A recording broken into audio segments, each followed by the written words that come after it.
It ended with a bang, North Vietnamese tanks crashing through the gates of South Vietnam's presidential palace.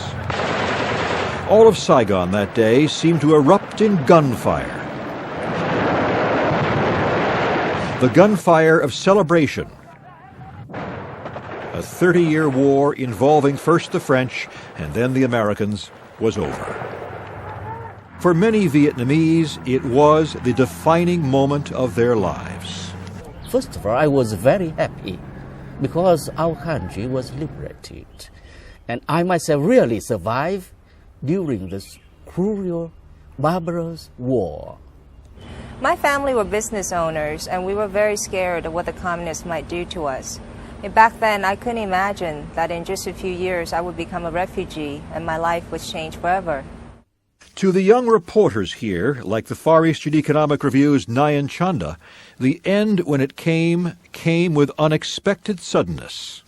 So the end was near, but I didn't realize it was so near because suddenly I hear a sound, enormous sound coming to the open door.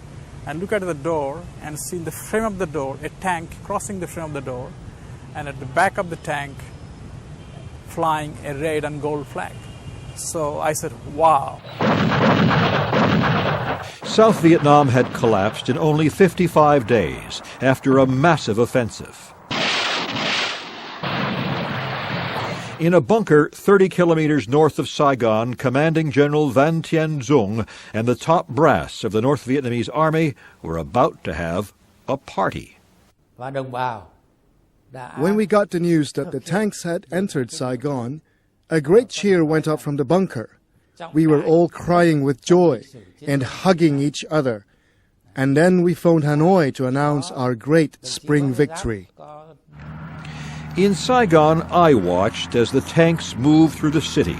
Less than 4 hours earlier, I had watched the last American helicopter leave the roof of the American embassy. Frightened Vietnamese who could not get out beseeched me for help I could not provide. We don't want to stay here anyway. I understand the Americans are gone. Yes, I know that, but I must come in case, just in case. But there's no way because all the helicopters are gone. Can you help us? There is no way I can help because we are staying here. We are staying in Saigon. In a frenzy of panic, some 33,000 Vietnamese had fled with the American embassy, all within 24 hours. Some desperately forcing their way into the embassy grounds.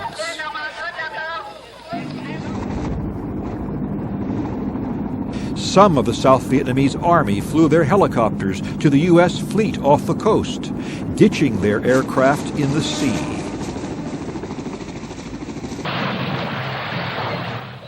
Once the Americans were gone, Vietnamese took out their anger in an orgy of destruction. Only a few reporters remained behind as witnesses. The U.S. embassy behind me has been completely looted. The South Vietnamese obviously are angry at the American withdrawal. Many of them have said that they were left out in the evacuation. They were unable to make the helicopters. Many of them were American employees. They have had to stay, and they will now have to stay and cope with communism in South Vietnam. But many, of course, could not cope. In the next 7 years, between 1975 and 1982, more than 2 million people fled Vietnam, the largest permanent displacement of refugees since World War II.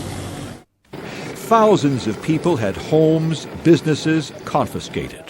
Tens of thousands more went to re-education camps, some for up to 15 years or until they died. And still more were sent to so-called new economic zones, forced to live in the most basic conditions. For more than 10 years, people continued to flee, up to 20,000 a month, the boat people. 1 in 3 boats attacked by pirates, murders, rapes, untold thousands never made it. Vietnam, or the communists, the socialists, won the war and they've lost the peace, and I think they know it. They made a number of mistakes. They encountered hardships that they didn't expect. They also encountered more war. Vietnamese troops invaded Cambodia, overthrew the hated dictator Pol Pot, and stayed on there for 10 years. And China, a former ally, invaded Vietnam. History will eventually bring them before the bar of justice.